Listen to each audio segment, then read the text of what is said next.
speaker with. You're welcome.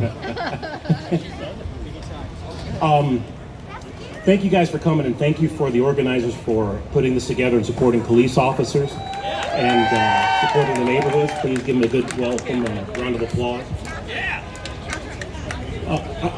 Can everybody hear me okay? Okay.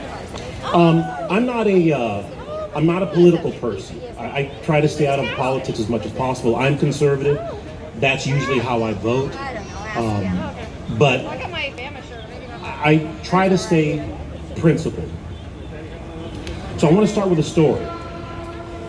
When I was about 7 or 8 years old, I loved to draw. My brother had comic books. I loved to look at the comic books, and I wanted to draw every chance I had to draw. One day I take this picture of my father in a suit. Because my father loved to wear suits. He worked at Lockheed. And when I showed my mom, she thought it was the best thing in the world. Okay, and you can imagine what it looked like, somebody who just started drawing it. You know, if you can picture a house with a chimney coming out of the side, it was something like that. But she loved it. When I showed my father, he immediately started to criticize it. The arms are too long, the legs don't look like that. They both had different reactions to it. But both of them were showing me that they loved me. What Mom was saying is that we love you unconditionally, no matter what. No matter how terrible the drawing is, we love you, and that will always be the case. What my dad was teaching me was that, yeah, we love you in here, but out there, you're gonna be judged. You're gonna be judged for what you do, how you think, and the things you say. People don't judge you, and you have to be better than that. The role of a mother and a father, traditionally, is an allegory to the relationship that God has to us. On the one hand, it's unconditional love. No matter what, God loves you. On the other hand, there's judgment. Both are true, and that's the role of the mother and the father. When I was about 14 years old, getting at that age where your circle of friends begins to grow beyond your immediate neighborhood, and sometimes somebody comes home that your mother and father may not know. My dad pulls me aside and he says, sort of this non sequitur manner, he says, "Hey, if the police ever call me and say, we have you downtown and we need you to come pick up your son," he says, "I'm gonna tell them I don't know you, and then I'm gonna hang up the phone." And he wasn't kidding. What he's telling me is, I'm responsible for my actions. He said, if you're doing what you're supposed to do, the police ain't thinking about you. And you gotta understand, my father grew up 1932, Shreveport, Louisiana. He grew up in the South in the 40s, 50s, moved to Los Angeles in the 60s, so he understands racism and discrimination. He said, if the police got you, I'm going to assume you weren't doing what you should have been doing, and you're on your own. He's preparing me to be judged. When my son was about that same age, he comes running home from school, huffing and puffing. He says, "Dad, me and my friend were walking home from school, and these 2 college kids came and started beating up my friend. They're right over there. If we go hurry, we can still catch them." I said, whoa. I said, "Is this that friend that when you first introduced me to him, I said, you should be hanging around this boy?" He said, "Yeah." I said, "Well, why are these college kids worried about you 2 high school kids?" "Well, they said that my friend was saying something about their girlfriend and something like that, and they were mad, so they're coming back to beat him up." And I said, answer me this, son. If every day after school you went to the library and studied, do you think those kids would be after you?" He said, "No."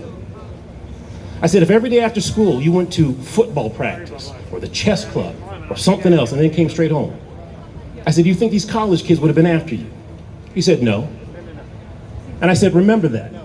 And I turned around and went back to what I was doing. It's the father's responsibility to teach their children they're going to be judged. You cannot escape it.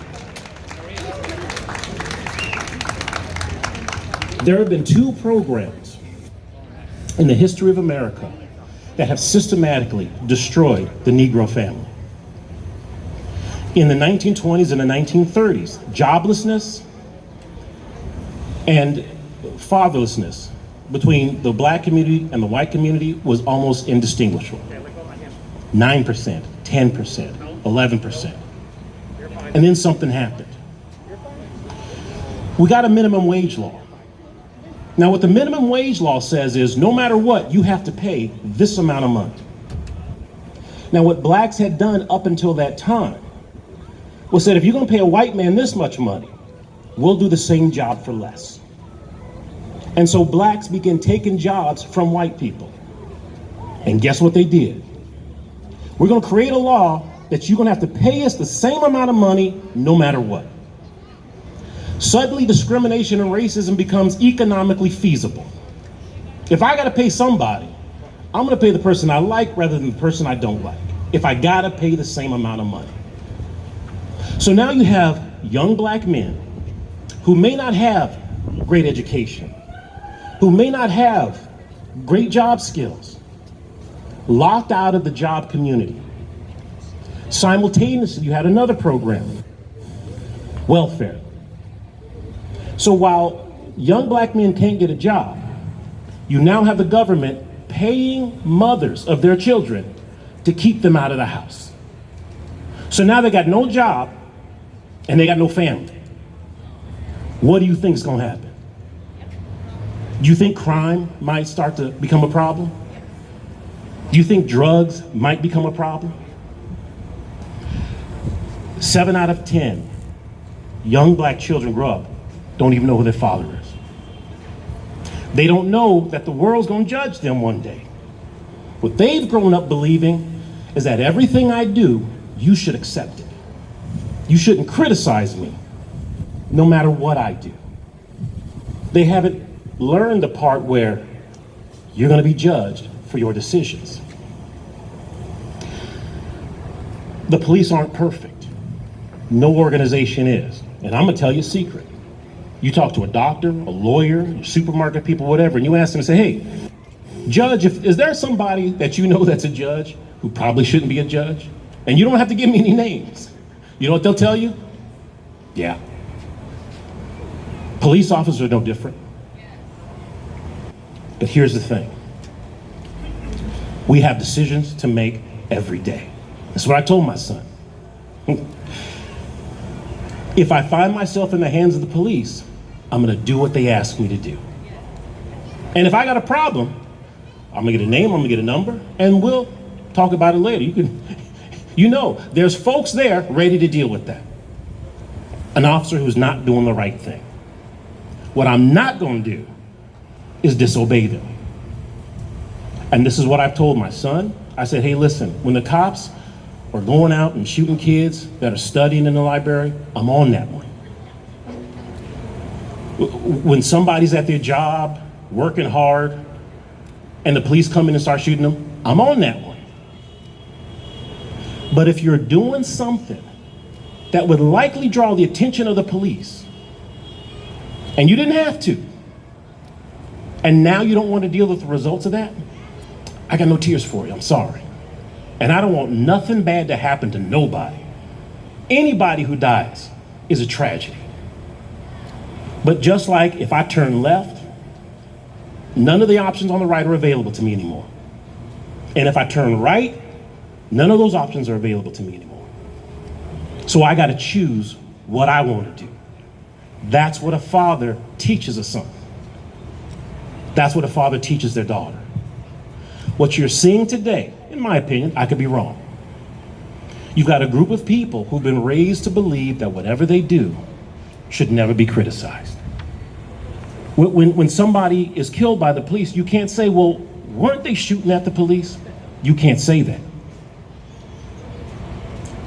When somebody who's killed the police, you say, well, wasn't he on drugs and fighting with them? You can't criticize. In their mind, anything bad that happens to them has got to be somebody else. It can't be anything that I've done. Because ain't no fathers in the home anymore. I don't get in politics. And I love what you guys are doing here today, supporting the police officers, because, listen, I'm not going to tell you it's a thankless job. Everybody's job is hard. Everybody's job has different challenges. But you have to understand, when they're talking about defunding the police, they're not talking about the white neighborhoods. They're going to have police. They're not going to defund the police in the nice white neighborhoods. Where the police are going to be defunded is in the black neighborhoods where they need the police. Black people will die if we defund the police.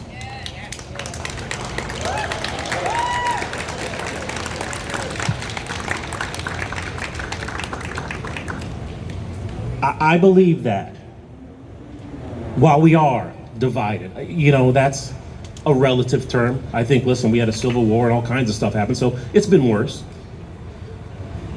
But the solution to me seems to be the one thing that certain people never want to talk about: personal responsibility.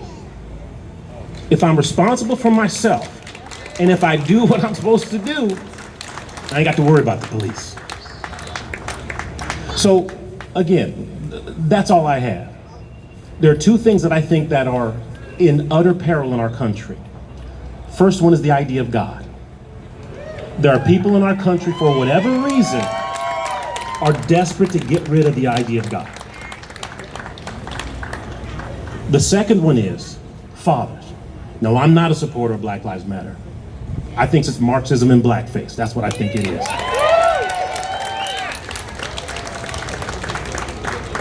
But anybody who supports the bringing back home of fathers into the black home, I'm for that.